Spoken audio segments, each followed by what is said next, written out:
भजन सही उम्र से करना चाहिए। देखिए बचपन में तो हमें कोई बोध नहीं रहता, ये भी बोध नहीं रहता कि हम कौन हैं, परंतु जब युवा अवस्था आती है तब हमें बोध होता है। पर हम युवा अवस्था में क्या करते हैं, इस संसार में लीन हो जाते हैं। कल भी कहा था कि हम ये नहीं कहते कि संसार में मत रहो। अरे भैया जब इस संसार में जन्म मिला है तो रहेंगे कहाँ, यहीं तो रहा जाएगा ना। हम तो केवल इतना कहते हैं कि संसार में रहो, पर संसार को अपने ऊपर हावी मत होने दो। जैसे कमल का पुष्प देखा है, कमल का पुष्प कहाँ खिलता है, कीचड़ में, और उसके ऊपर पानी की बूंद गिरती रहती है, गिरती रहती है। परंतु जो कमल का पुष्प है वो पानी को स्वीकार नहीं करता, तुरंत निकाल देता है, पर रहता उसी जल में है। तो एक कमल का पुष्प क्या शिक्षा दे रहा है कि रहो संसार में, पर संसार को अपने ऊपर हावी मत करो, संसारी मत बन जाओ। जन्म मिला है, मनुष्य शरीर मिला है, और महाराज दुर्लभो मानुषो देहो देहि नाम क्षण भंगुरः। ये देह अत्यंत दुर्लभ है। 84 लाख योनियों इनमें भटकने के बाद में जब ये मनुष्य देह मिलती है, और जब ये मनुष्य देह मिलती है तो ठाकुर जी कहते हैं अरे भैया मनुष्य देह मिल गई है, भजन कर ले। कब करेगा भजन? पशु योनि में, पक्षी की योनि में, कीट पतंगे की योनि में, उसमें भजन होता है? नहीं।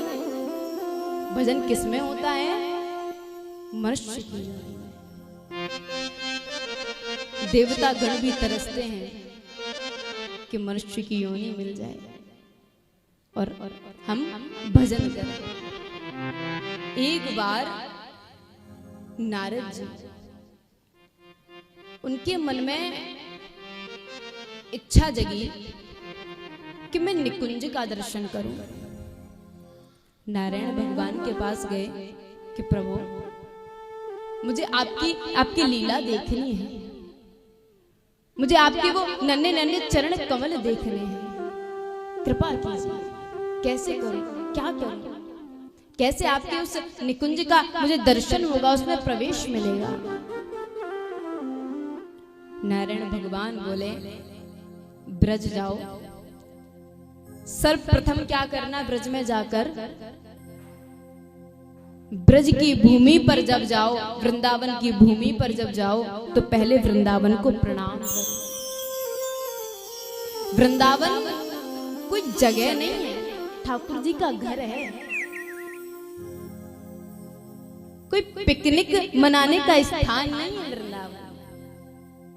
वृंदावन तो साक्षात ठाकुर जी का, किशोरी जी का घर है, वहां निवास करते हैं प्रिया प्रीतम।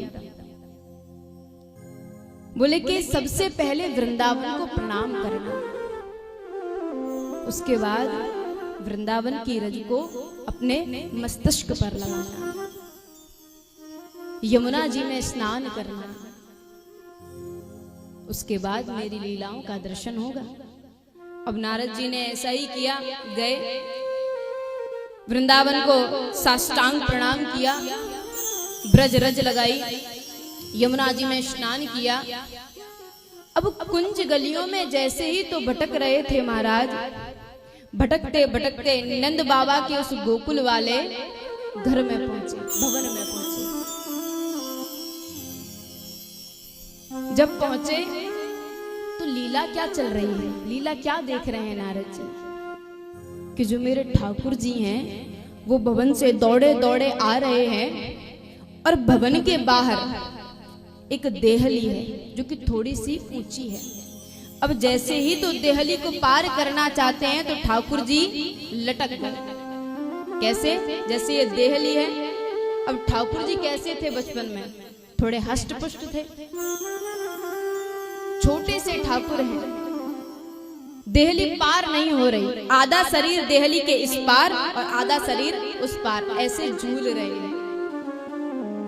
जैसे ही तो नारद जी ने इस लीला का दर्शन किया, पहले तो बड़ी जोरों से हंसे कि देखो तो सही, जो संसार समुद्र से पार लगाता है सबको, आज एक देहली पार नहीं हो रही,